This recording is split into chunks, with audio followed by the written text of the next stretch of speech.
There's a bit of feedback on your side, Muddy. Can you maybe turn down the speaker a little bit? Yeah. Yeah, thank you. So between June 8th was World Oceans Day. And coming up next week, July 22nd, is Umi no Hi, which is Japan's Ocean Day. So between these two times, these like 6-week period, I've been trying to talk with experts in Japan and around the world who have some insights about the ocean plastic problem, doing cleanups. And Mareike Dornhege, who has been in the series before, talking about her shark research, joins us again today from Germany. Thank you so much. You're welcome and good morning. So it's nice to see you. It's nice to be on your show again and look forward to talking to you today. It's wonderful to have you again. Usually you're in Tokyo, but now enjoying some time at home in Germany, right? Yeah, exactly. So I'm from the north of Germany, close to the North Sea on the Dutch border. And yes, it's not quite as hot as Tokyo right now, but we still have nice summer weather. Yeah. Wow, good. Not too hot. I think we should introduce how we got passionate about the ocean. So for me, I grew up in Hawaii. I became very aware, even as a kid, of the connection between nature and my personal health and happiness. And I would look at the beautiful fish in the sea growing up. And then now that I go back and visit even Hawaii more recently, I notice more plastic than fish, more pollution than nature. And this is definitely an issue that we're dealing with in Japan. So, in the last few years, particularly, I've become really passionate about trying to spread awareness and trying to look for innovation, trying to look for solutions to these problems because we made this problem. I think we can fix it, right? We are smart, we are clever, we're creative. There are so many people out there who are working so hard to find solutions. So I hope to introduce some of those today. How about you, Marik? How did you get passionate about studying about the oceans and about sharks? So as I just said, I grew up near the ocean and also near a big lake. So Germany has the north, it's very flat land, so land is not very interesting. But we have the sea, so we went sailing a lot. When I was a child with my family. So for me, it was always natural to be like near the ocean, on the ocean. And I always loved animals. And when I was 14, I said to my dad, I wanna scuba dive. And he's like, okay, then you will scuba dive. So my parents allowed me to take my dive license really, really early. And from then on, I was completely in love because now I not only saw like the ocean itself, but I also saw what was inside. And very soon I noticed that what I saw, the fish, like it just didn't look quite as what I saw on National Geographic. And I was like, where, like I love sharks. And I was like, where are the sharks? And they were so hard to find.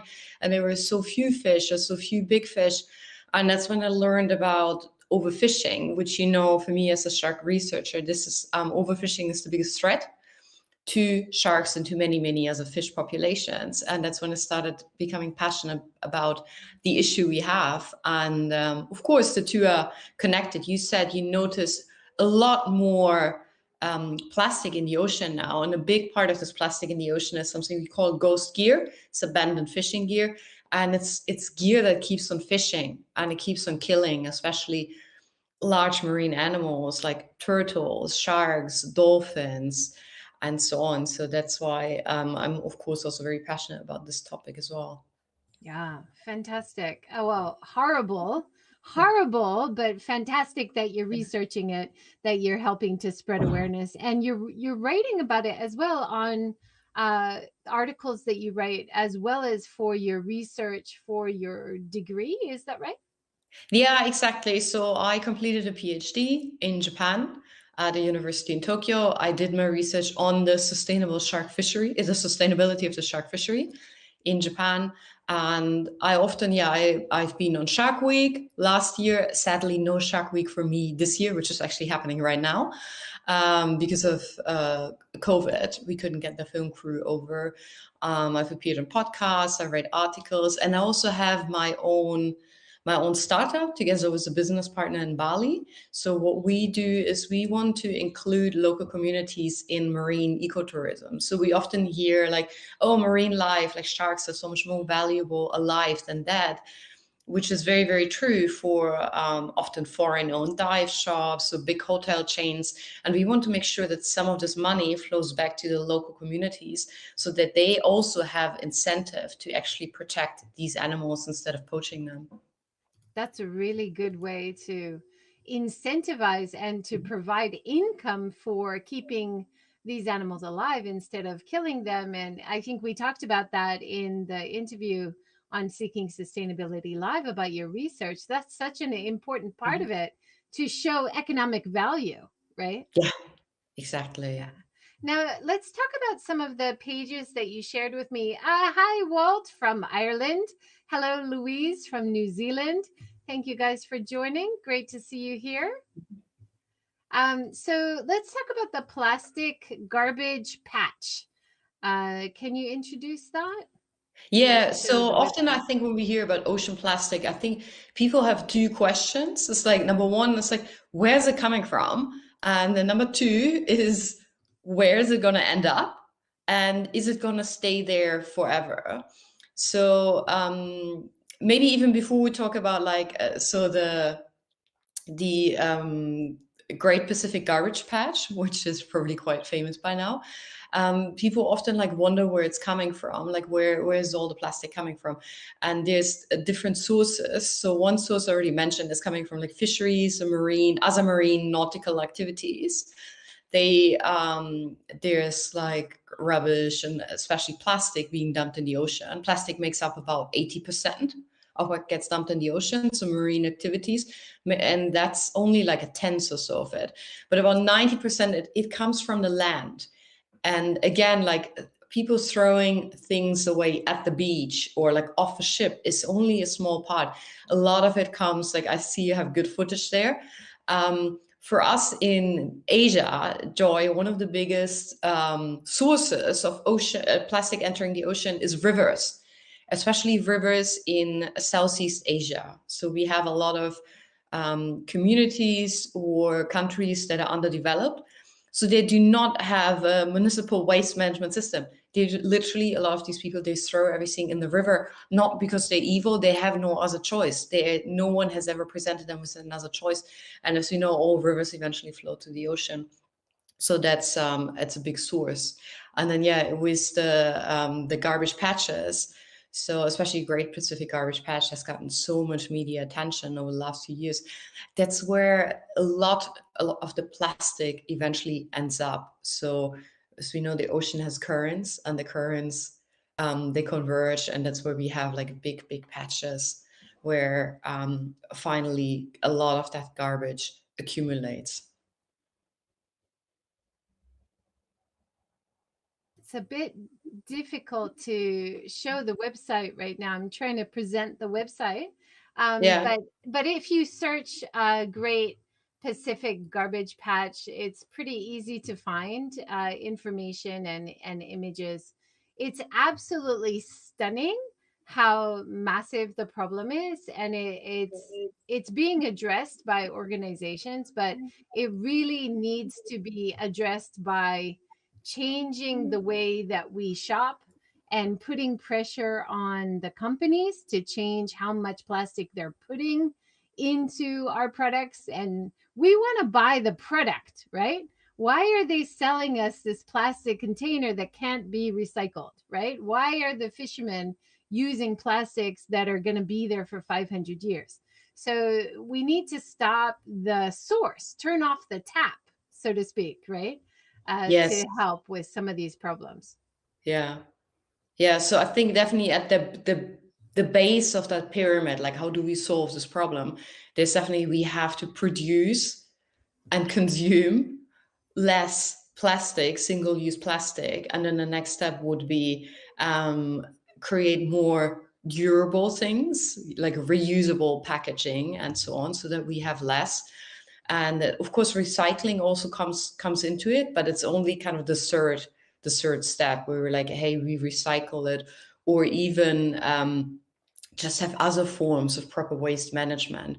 So, for example, we know Japan incinerates a lot of their waste, and it sounds really horrible for us at first. We're like, oh no, like burning garbage. But with modern technology, they can filter it quite well, and that means you reduce the problem a lot by burning it. It's not the best solution, but if you burn it, at least it doesn't end up in the ocean. But this is really it's like a stopgap measure, and we must come up with something better. Yeah, for sure. Yeah. Walt is saying our farmers markets have stopped supplying food in plastic. That's wonderful.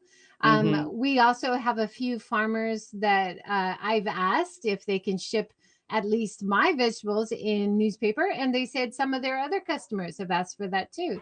So sometimes just asking the question in a nice way, like don't be like, you have to do it, not too much pressure, but like soft power, soft pressure, to ask nicely, is it possible? And then sometimes you have a strong effect, I think, especially in Japan, right?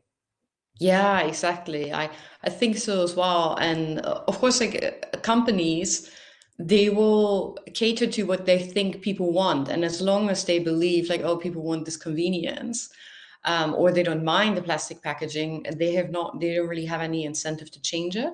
And in the end, I agree. Like, we need a lot of change from governments. So there needs to be legislations.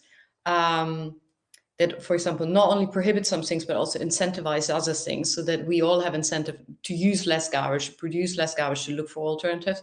And also, of course, big corporations, that they change the way they package things and so on. And of course, we as a single person or as a consumer, we feel like, oh, I can't make these legislations. I'm not producing. I'm not craft producing all these foods, but we can influence them. And I think that's one of our big roles here. Yeah, definitely. One Yeah. of the solutions, you mentioned a lot of the plastic from households is coming out to the ocean via rivers. So there is a wonderful organization called the Ocean Cleanup, and Mhm. they are raising lots of money and doing lots of scientific research to put these machines, which are called interceptors, into rivers, the most polluted rivers around the world. Their target is to tackle 1,000 rivers in 5 years. So they're working really hard all over the world.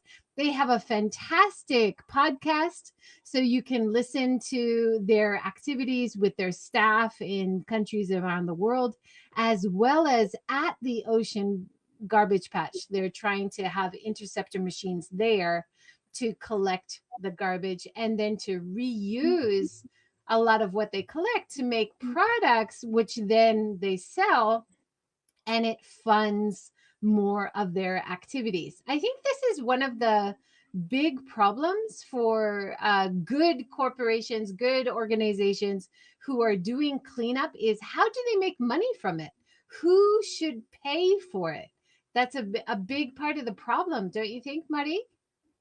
Yeah, it is. So also, as I told you, like I have my own startup, which is currently running in Southeast Asia. Maybe we'll soon onboard Maldives. And we're always like, we have these ideas that are good for the environment. And we're like, oh, who's going to fund it? And it sounds like they're already looking for a solution how they can actually make money as well from their project. So they're not completely reliant on maybe the government grants and so on. But yeah, it's definitely something that's been an issue here, because basically a lot, like all of us, the whole human population, we left this problem in the ocean, and someone has to clean it up, and now they're struggling with finding a way to finance it.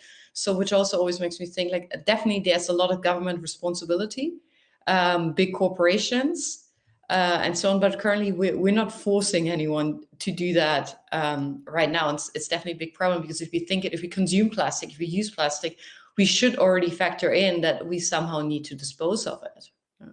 Yeah. And it's amazing, like you said before, it's also a lot of the pressure is put only on consumers, excuse me, who sold me that product that I can't get rid of, right? Like, Yeah. why isn't more pressure on policymakers for leadership and on the companies to do better, right? So, of course, what the ocean cleanup is doing is fantastic. We should definitely support them. But also, they want to put pressure more on the companies. And it's very interesting, they just got a big sponsorship deal by Coca-Cola. Coca-Cola is starting to sponsor cleanup activities around the world because they are starting to own the fact that they are one of the biggest polluters in the world. So, some people feel conflicted about taking money from the biggest polluter, but I think their argument is it actually helps them change and become a better company along the way, because they realize, and they're sponsoring this, which is great, but they're also seeing a lot of their products come in, so it's very conflicting for their own brand. It's very interesting. Yeah, exactly. And I know, like, so Coca-Cola has struggled with their image for years. There were like health concerns that damaged their image. And then later on, there was, so Coca-Cola bottles or the cans, they're so branded. And then you're kayaking somewhere in remote Indonesia, or other people, they were literally in the middle of the Pacific, and then they found a Coke can. And it really, really made them really, really angry. And I think that's how um, Coca-Cola ended up a lot on the footage of marine garbage in the most remote places in the world. Or also I know people have sent in these items to Coca-Cola and said, like, look, you're polluting the planet, which is it's half the truth, because someone purchased that and someone put it there. That was not Coca-Cola itself, but they stepped up to their responsibility. And I have to say, they actually have a strong corporate environmental responsibility program. And if they're stepping up now, we should absolutely applaud them. Yeah. And there was another organization, which I'll talk about a bit later, called Seabin, and they're collecting plastic and not using machines, but it's a very simple design. It's just collecting plastic and collecting data at the same time, and they are also taking sponsorship from Coca-Cola, and they also felt very conflicted, but they Mhm. said if this allows our business to continue, then that's a good thing. So it's something that every business, every organization is going to have to judge for themselves. I don't think there's a blanket yes or no answer, right? Yeah, not for all organizations. So I can, for example, tell you my own startup. We've gotten support from Virgin, and Virgin also has a large foundation that fights for ocean causes. Probably because he lives in Australia, they're very, very aware of their marine environment. But then others again could say, like, oh, it's an airline, and now we have space missions. How good is that for climate change? So I think we haven't found the ideal solution yet. So I also see, like, some comments is like, Coke is just buying time. Maybe yes, maybe no, but I think we can give them a chance, but we should definitely monitor their other activities. Are they just like throwing money at a few NGOs and not changing anything else? Or do we also see deeper changes on their organizational level, where they maybe start thinking exactly about their packaging, if there can be changes made there that are more sustainable and long term? Definitely. I always refer back to it would be great to have old style retro Coke machines. So I was in the mall yesterday in Japan, and sometimes you see these old retro style machines where you buy the drink, you open the door, you take the drink in a glass container, you drink it, and you put the glass container down in the collection container. It's washed and reused and put back in the machine. Yeah. This is technology that we were using 20 years ago all over the world, so let's bring it back. We know that people are carrying around their own water bottles. Why can't we have drink machines where I can pay for what I want inside and put my own container underneath to catch? Why do I even need their container, right? I Yeah. think you have a lot of solutions already. We just need to find ways to put them into operation, right?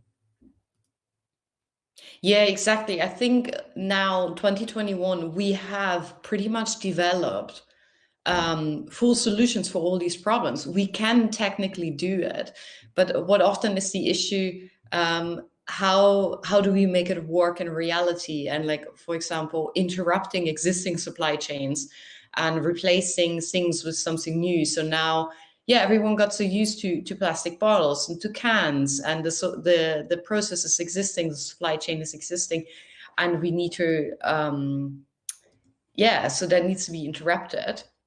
And that sadly is a long process. It's not that we lack the innovations.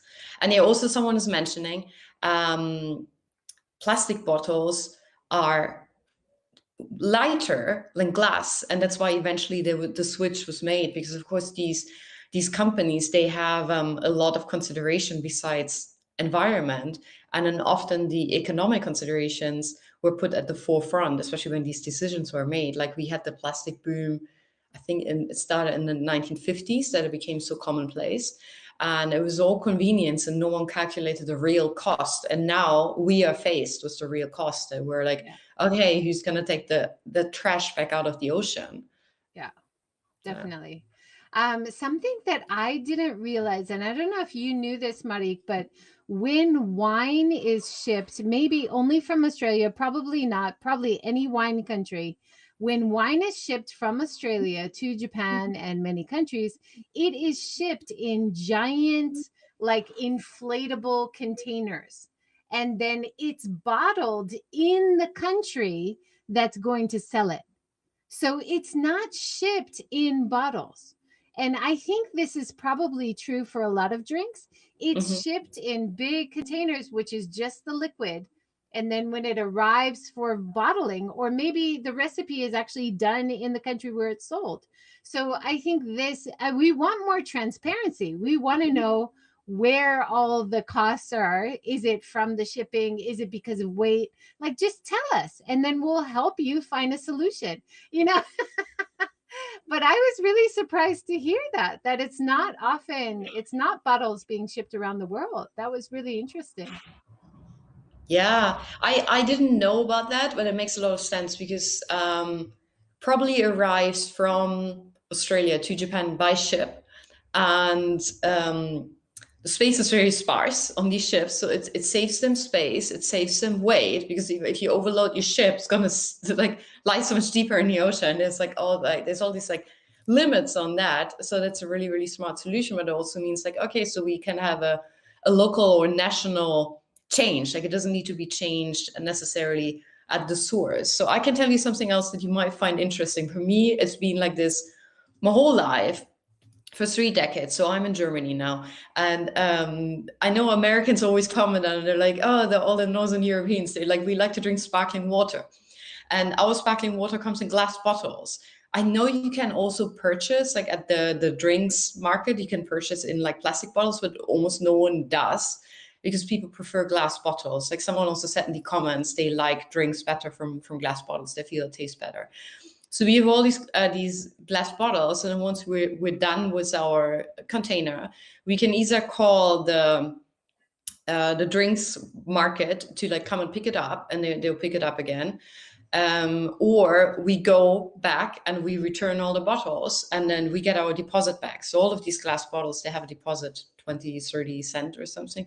So you get it back. So it's this recycling system. And then, yeah, as you said, the bottles, they just get washed and they put new paper label on, and then they get reused. And it's how it's been for like years and years and years. And I think they just never changed it. It's wonderful. And I was a student in Norway many years ago. I did an exchange program, and my university sent me for a semester to Norway. And it was such an eye opening experience on many levels, learning about, like social equity for prisoners who get to go out in the community and work, urban planning, how women and men should be equal in leadership. So much I learned. But I also was really blown away by the whole supermarket system.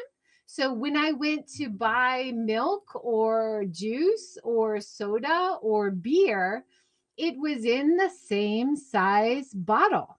And I would pay a deposit, like you said, and then I would use it, bring it back, get my deposit back. It was washed and reused for a variety of different liquids. It was use of the same bottle. And I was just blown away by how great that is. And recently I met some Norwegians and I said, I love that idea. And they said, oh, that was phased out about 10 years ago. No, that's so awful. That was so sad to hear that they changed and started using plastic just like everybody else in Oh, the world, you know? Yeah. yeah. You also, someone else is saying they used to collect the bottles and like collect a little deposit. And I think these are like, yeah, 5 pence, 10 pence. Yeah. Exactly. Yeah. So Germany's kept that system, and everyone is used to it. So I think it just is what we always done. So no one feels like, oh, how inconvenient. I need to like, they can deliver it to you, so you don't need to like lug the heavy box of water bottles. And then yeah, we just bring it back. And I think no one like people don't feel like, oh, okay, let me just instead throw a plastic bottle away, because we're not used to it. So I think it's a lot of like, not only convenience, it's also just what people are used to. Yeah, definitely. And you also had a great example of how people can use social media to create awareness. Can you talk about this one? This was so powerful. Yeah. So now the last 18 months, the world has been busy with COVID. But if you all remember, before COVID, in like it kicked off in 2018 and it's going really, really strong in 2019. There was a viral video, like you show some pictures here, of a turtle, a sea turtle that had a plastic straw stuck in its nose. And I think people were so moved and horrified by this video that suddenly this movement started where everyone was like, ban the straws, ban the straws. And lo and behold, a lot of cities, countries, states started banning straws. People started coming out with glass straws, bamboo straws, um, all sorts of non-plastic alternatives. And while on the one hand, in the beginning, the conversation was very, very focused only on straws, which are one single item, it soon sparked more discussions and more legislations that, for example, now in Japan, we have to pay for our plastic bags as of last year, if I'm not completely wrong. Same here in Germany, many other European countries, you need to pay for your plastic bags. Then on the back of the turtle going viral, for example, Taiwan also announced to phase out a lot of single-use plastic. I know Zanzibar has become a plastic-free island. You can't even bring a plastic bag onto the island if you travel on it. And so many more countries were announcing these legislations that they're going to fade out and replace and so on. So this was us. Like we kicked that off. And so it's, even though we might feel small sometimes, or the problem is too big, because we know, as also someone else said in the comments before, they're like, oh, plastic never breaks down, never goes away again. And it seems overwhelming, but there is a lot we can kick off. So that became absolutely global. Definitely. And there's another organization that I wanted to mention because I'm so inspired by how they are motivating people around the world to be innovative, and they have something called a pitch fest where they're it's an Australian based organization called Ocean Impact, and they have so many great ideas because they do this ongoing pitch fest, and they have people with great ideas from around the world pitch their business idea, and they can win 50,000 Australian dollars or something. It's a significant amount of funding. And last year's winner, it was really interesting. She created a product which was to replace styrofoam, because styrofoam is such a big problem and Mhm. we don't know how long styrofoam is going to last. What is it called in Japanese? I can never remember the name, but in Europe it's called polystyrene, maybe. But in America we Uh, often call Here, styrofoam. we also call it styrofoam. So I think Styrofoam. all the Okay. European languages have probably like a slight variation of the word. It's still very, very similar. Yeah. Right. So her idea, she's in Australia. She talked to sheep farmers, and there was a lot of waste wool from the sheep farmers. And so she created a kind of wool based insulation to replace a styrofoam box. And they've been very successful with medicine transfers around the world because usually that goes in styrofoam for fish, for different kinds of food. So there are such innovative, amazing ideas out there.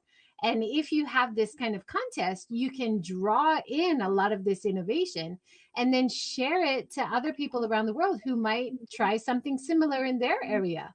I just love it. It's such a great, it seems really simple. I would love to see more of it, right? Yeah, exactly. Because as we said before, like the alternative already exists. It's just like getting people to adopt it. So, and then she found out like, hey, we have this like, I guess is low quality wool that can't be used for clothes production. Let's use it in a different way. What I often see here in Europe is I don't know what it's called in English. In German, it's called wood wool. It's like these like thin, flexible spirals of wood, and it's also used for like packaging to make sure things don't break in transport. And of course, that as it's wood and forests are luckily very very well managed here, that's a sustainable resource. Yeah. Yeah, if we can find alternatives, that's what we need to Yeah. be aiming for, and phasing plastics out, phasing styrofoams out. One of the other things that Ocean Impact Organization had highlighted, which I know that you will love, and I don't think you've maybe heard of it yet because it was the first time I heard of it. They talked to a shark safe barrier researcher, and she is creating. Do you know her? She is Dr. Sarah Andretti, and No. Yeah. she has her idea, which she's been testing, is kind of a wall of seaweed, and the wall of seaweed also has magnets in it. So if a shark goes near it, they swim away. And this was to replace all of the ghost nets, like you mentioned before, where sharks are getting trapped, turtles are getting trapped, and it's actually not keeping swimmers safe. So instead of those kind of nets, to change with this kind of living net of seaweed and magnets, which seaweed then also draws down carbon. Oh my gosh, it's just a multi-solution concept and I just love it. Yeah, Fantastic. absolutely. So for me, like I'm now so glad we can talk about sharks again. So those nets you're talking about, they're not ghost gear because ghost gear is literally just like thrown away fishing nets or other fishing gear that's could be floating anywhere in the middle of the ocean. And what you're talking about is often in Australia or also, for example, in South Africa. They have nets just outside the beaches where they say like, oh, this beach is shark safe. We put a barrier. But if you were to swim up to it and look at what this barrier actually is, it's literally just a net that's about 5 meters or sometimes 10 meters, so depending on the depth, or so deep, that's supposed to act as a barrier to keep the sharks out of the beach or the bay. And I mean, first of all, that doesn't work because they're still like they're open on the bottom, like large fish can still get through. And what does happen on these nets, a lot of marine life gets entangled. So if we go to the nets, we see so many dead sharks that suffocated to death, there are turtles, and then also, for example, dolphins or other large fish. And it's just absolutely tragic that we decided to put this, first of all, non-functioning and then so damaging solution in place to give swimmers the illusion of being safe. And then, yeah, we know, for example, from California, anyone who's ever been swimming in California, so there are great whites, but they do not come into the kelp forest. And the same in South Africa. So you can also, I think many have seen the My Octopus Teacher. And we see him, he's always diving in the by himself, free diving in the kelp forest. And there is no large sharks. So that naturally keeps it out. So I think she's absolutely brilliant. And yeah, marine plants actually, they capture more CO2 than plants on land. So she has absolutely fantastic solution, and I hope she can persuade many communities to get rid of their old shark nets, which are so damaging, and replace it with that. Yeah, absolutely. It was so exciting to hear this because living in Japan, of course, we eat a lot of seaweed and kelp. So this seems like another multi-function solution. We can create food, we can create benefit like product for the economy, as well as keeping sharks safe and people safe from areas that we don't want sharks to come in. It's a wonderful solution. So I was so happy to hear about this. And Yeah, I and thought also I I see thought we you'd have like it. some people from Australia in the comments. I lived in Australia for 2 years, and I remember that yes, sometimes we have incidents with sharks on beaches, and luckily it happens very rarely. But then also I remember then the government would place drum lines, so like long lines with hooks, to try to catch the culprit sharks outside the beaches, or installing new nets. And actually, there were often protests by local population. They were like, no, we don't want this, because people have become so aware of marine life and its importance and its beauty. So I think her solution was many communities in Australia, and I think many other countries would be very, very welcome. Yeah, Yeah. definitely. Well, let's talk. Am I on mute? No, okay. Let's talk about ghost nets because I mentioned that, but you know a lot about that. Let's Yeah. Can you introduce that to us?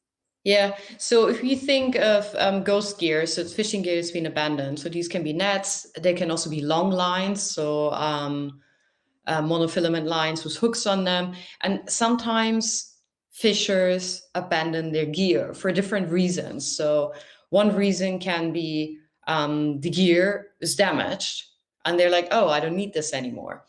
Another reason can be the gear got snagged on something. For example, it got snagged on a reef or rock. They can't retrieve it, and then they just abandoned it.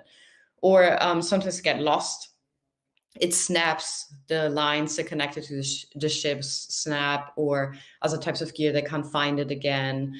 And there's some really shocking statistics of, for example, how many 10,000s of crab pots are lost in the main area in those bays every year. And of course, these pots will keep on attracting crabs, and they will die, and no one will consume them. They will just die for nothing. And then we have about 10% of ocean plastic is ghost gear floating around here. And now I have this picture of the poor mako shark that got snared in a old piece of fishing gear. So yeah, it's a net that keeps them fishing.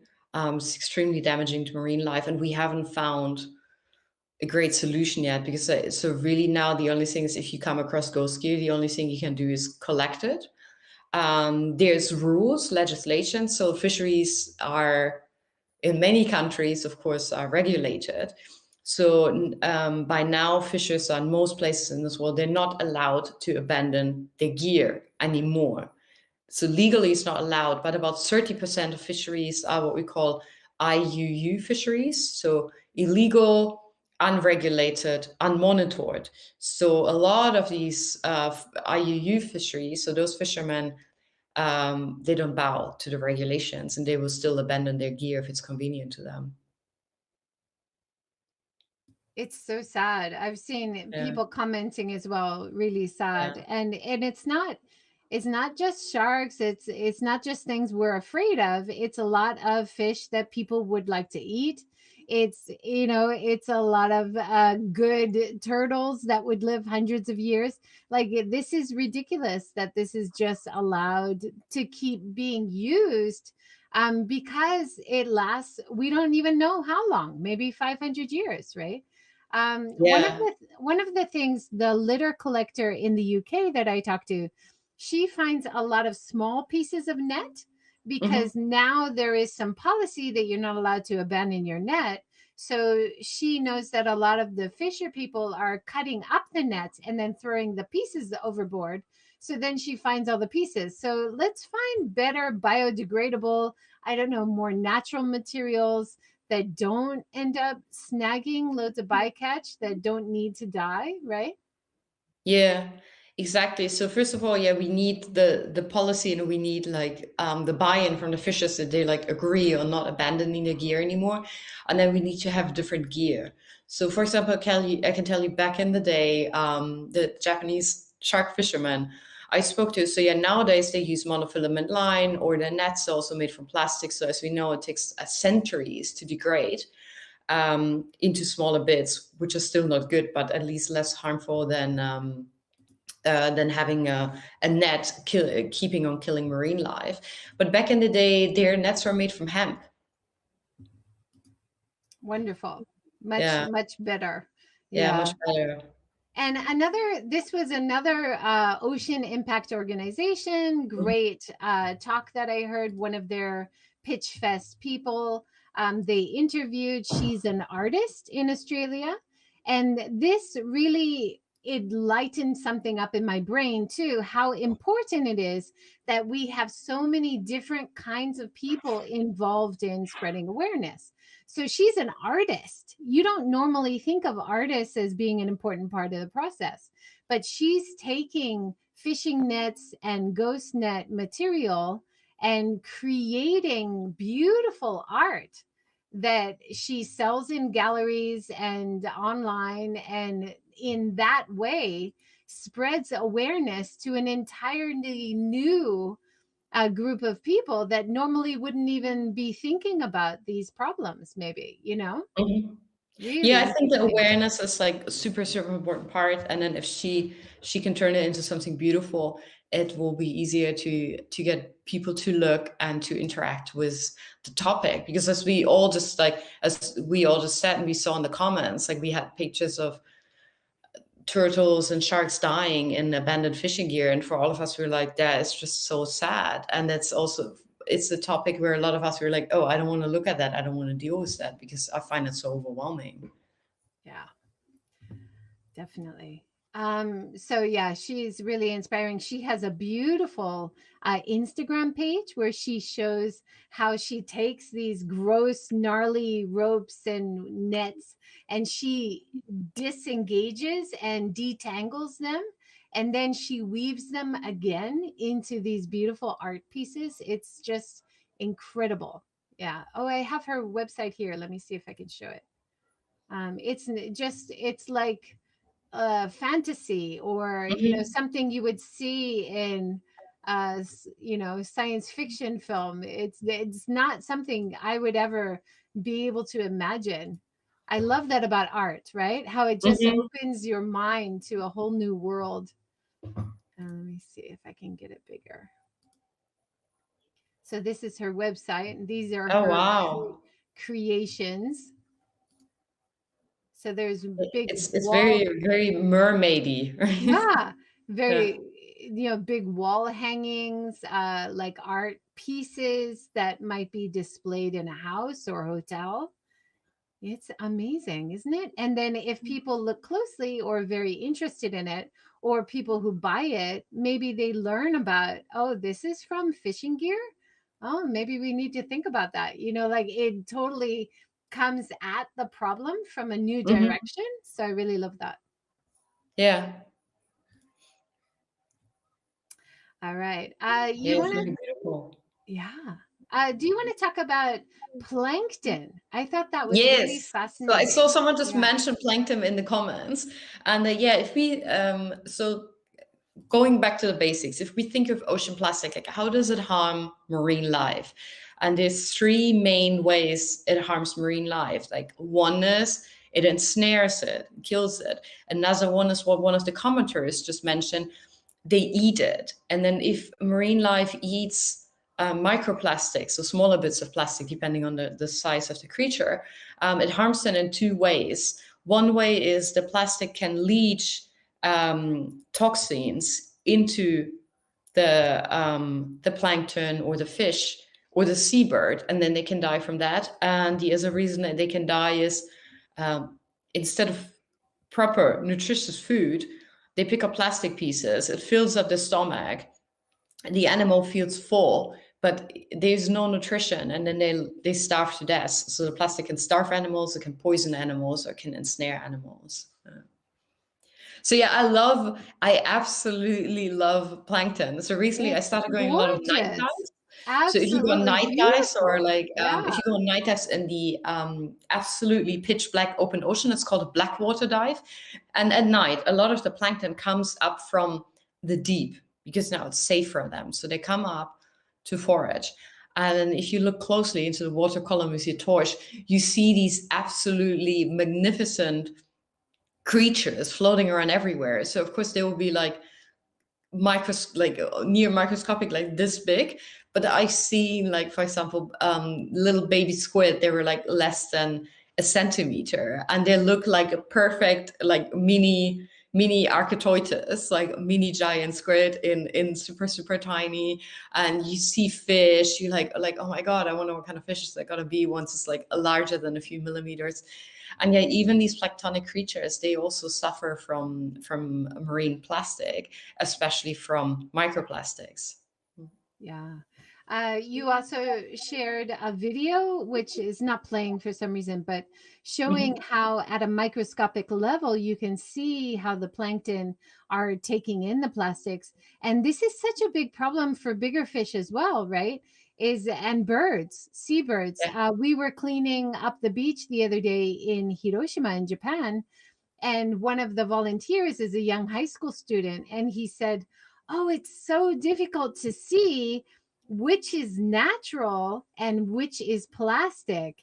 And I said, exactly the problem for the birds and the marine life. Like, this is a big part of the problem.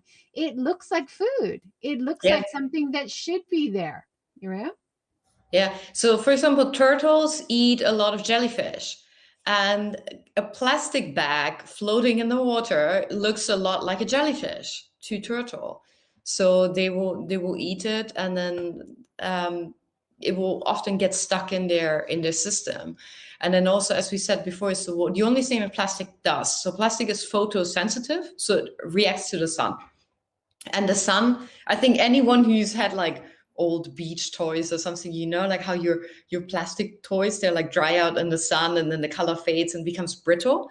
That's also what happens to the ocean plastic. So the sun breaks it down, and also the ocean itself, like the salinity, or like, for example, movement of tides and so on in the ocean.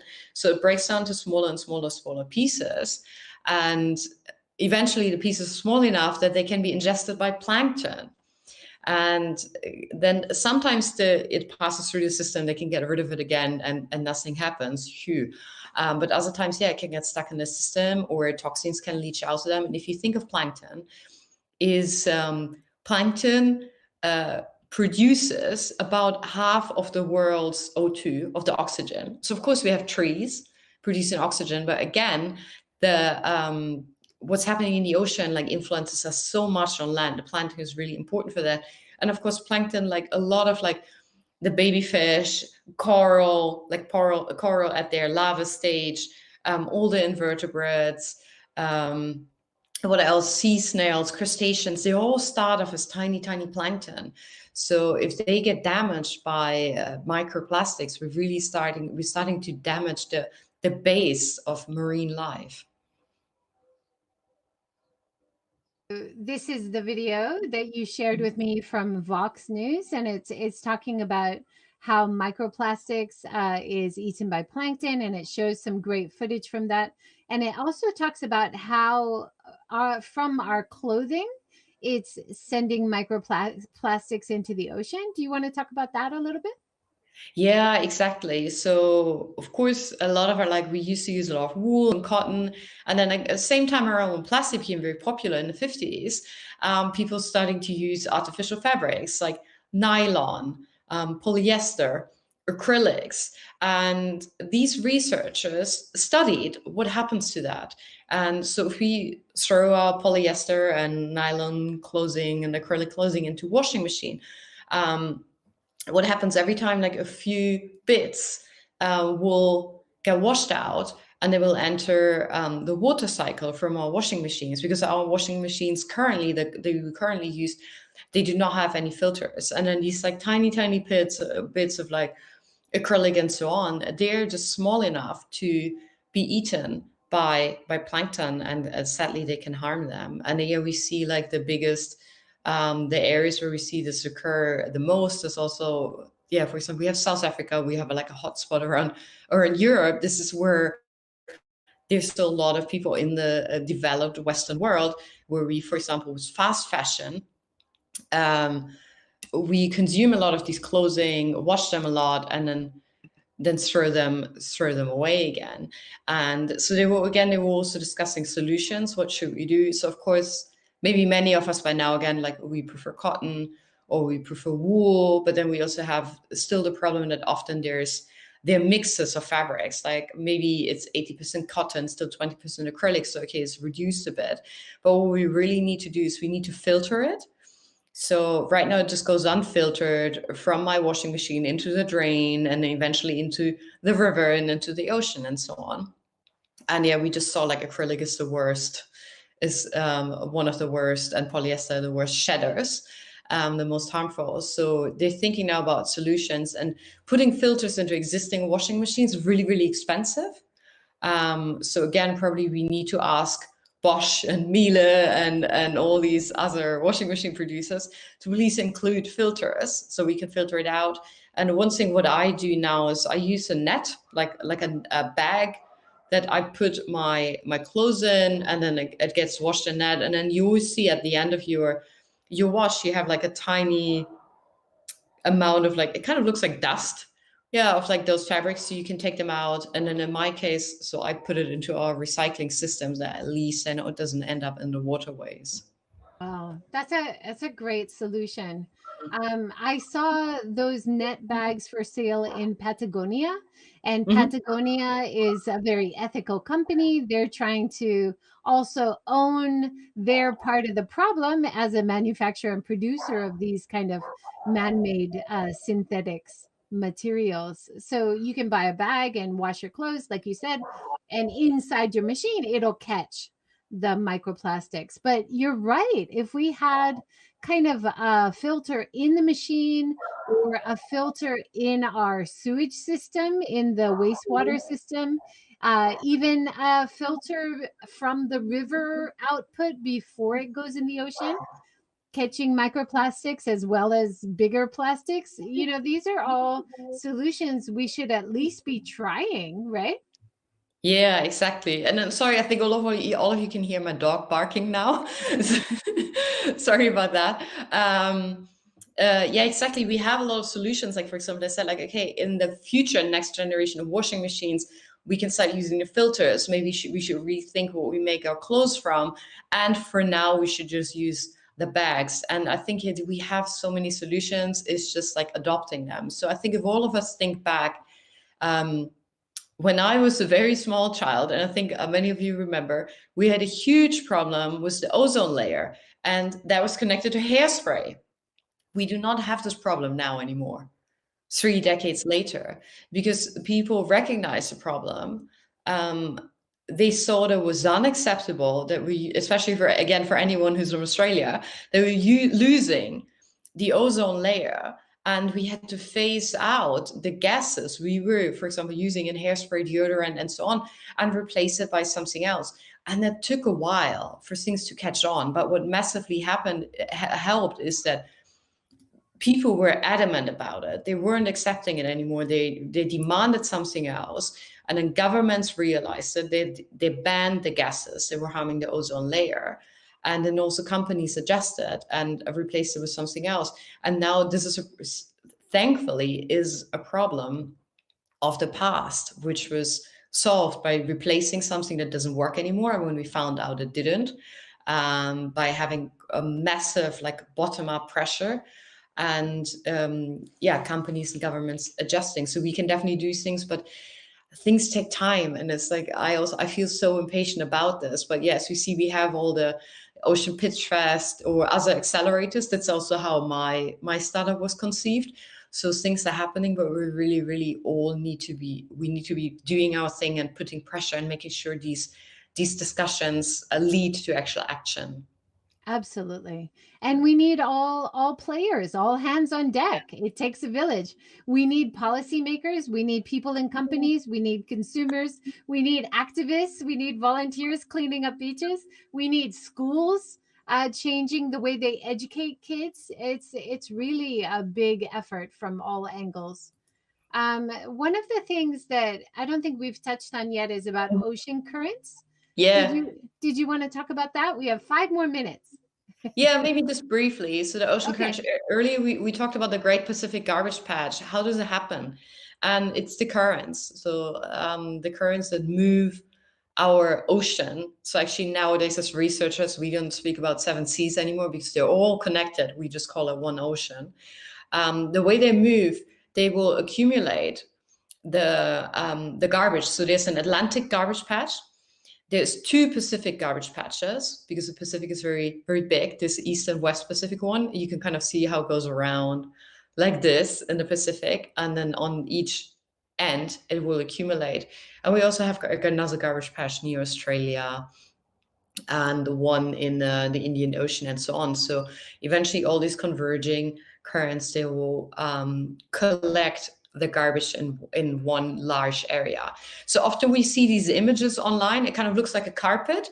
It's not really what it looks like in real life. So the Great Pacific Garbage Patch, it's like hundreds of square kilometers, but it's more like individual small patches or islands of a garbage like clustered together, and then maybe for a few hundred meters you see nothing, and then there's another one, and there's small ones and bigger ones. So it's not like one big, in some places like one big blanket, but it's not that connected, but it's an area very, very dense with garbage. And then getting it back to the ocean cleanup. So people have like thought about like, oh, what can we do? Can't we just hoover it up? Is of course, I think for many of us, our first like intention. We're like, let's just hoover it up. And then we have another problem. I think, Joy, you can probably imagine which one. You don't want to hoover up marine life together with it, because then you would be killing it. So it's very, very, very, very difficult. It's not, you can't just all like scoop it up with one big net or like one hoover, because you have to be very, very careful that you're not harming more marine life in the process, which is also why these processes have been so slow. Yeah, absolutely. And I see this whenever I do beach cleanups, especially with big pieces of styrofoam, which comes from the oyster industry or comes from the fishing industry, giant pieces of styrofoam. And you're like, oh, we have to get that out of the water. And then you realize all of these creatures have made that styrofoam their home, right? They have made little homes in there, and there's living creatures in there. And then it becomes more complicated. Okay, how do we separate the life? I don't want to kill everything in Yeah. here. Yeah. And it's using the plastic, but it's also being killed by the plastic. It's more complicated than it seems, and it's a very multi-dimensional problem. But the idea is we do have solutions. Some of them are very simple. So I would love to lead. I'll leave my last point with everybody check out the Pitch Fest.